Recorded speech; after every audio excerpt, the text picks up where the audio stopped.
You've heard basically wall-to-wall coverage of Bridgegate. It's on CNN, it's on MSNBC, all over the internet. One place you probably haven't heard anything about it, though, is Fox News. Yesterday, on Wednesday, the day that the scandal broke, Fox effectively didn't talk about it at all. In fact, on Bill O'Reilly's show and on Sean Hannity's show, it was not mentioned once, despite the fact that everyone else across the media was talking about it. And that seems like an odd omission. Now, it was talked about at least a little bit. Megyn Kelly did address it. Bret Baier talked about it briefly. But when we talk about the actual numbers of what different networks thought about the significance of this scandal, Fox News covered it for just 15 minutes compared to CNN's 150 minutes. Now, look, I'm going to be honest, I have almost as big of a problem with that number for CNN as I do for Fox. I certainly think that it warranted more than 15 minutes of coverage on Fox, especially because this was the day that the big part of it broke. But 150 minutes seems like an unnecessary amount of scrutiny when Chris Christie hadn't even come out and talked about it yet.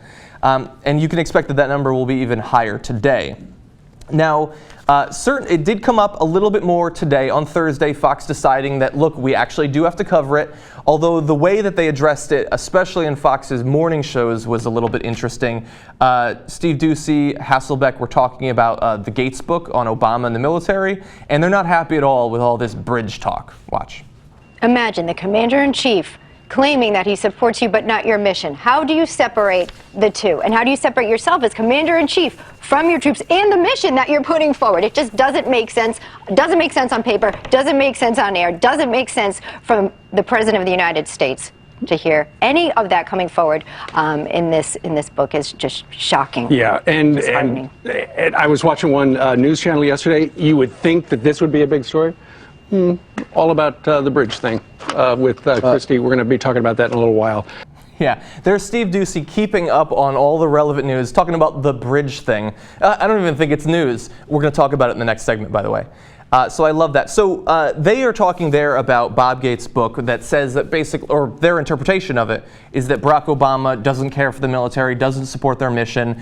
Gates did not agree with Barack Obama on a lot of his military decisions. Now, I have to admit, I have not actually read the book, which means that I have something in common with every conservative commenter on the internet and on Fox News. None of them have actually read the book. And people who have actually read the book say that the conservatives are completely misinterpreting what Gates said. Now, certainly Gates is not going to be a huge fan of Obama, but they're selectively taking a couple of quotes out of context to reinforce a narrative that they've been pushing for years, that Barack Obama doesn't care for the military at all.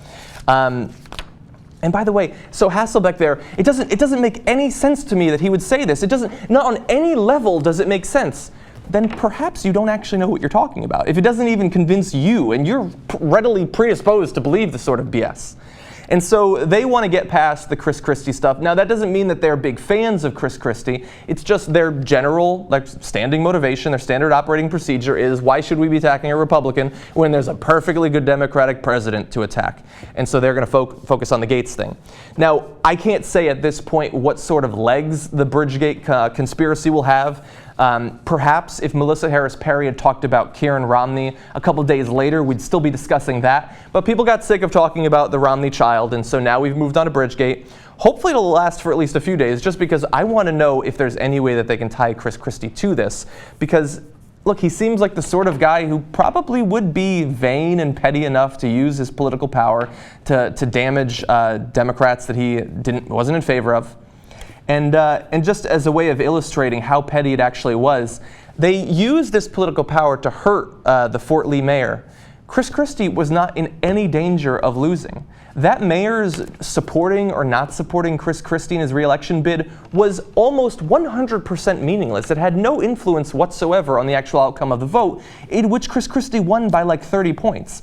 And so I would think that you'd just celebrate. You'd be happy that your guy, Chris Christie, had won re-election, but instead they immediately begin plotting how they can take down those damn Democrats that didn't support them. So that seems petty, it seems childish, and for those two reasons, I think that people might actually care about it, whether Fox News wants to cover it or not.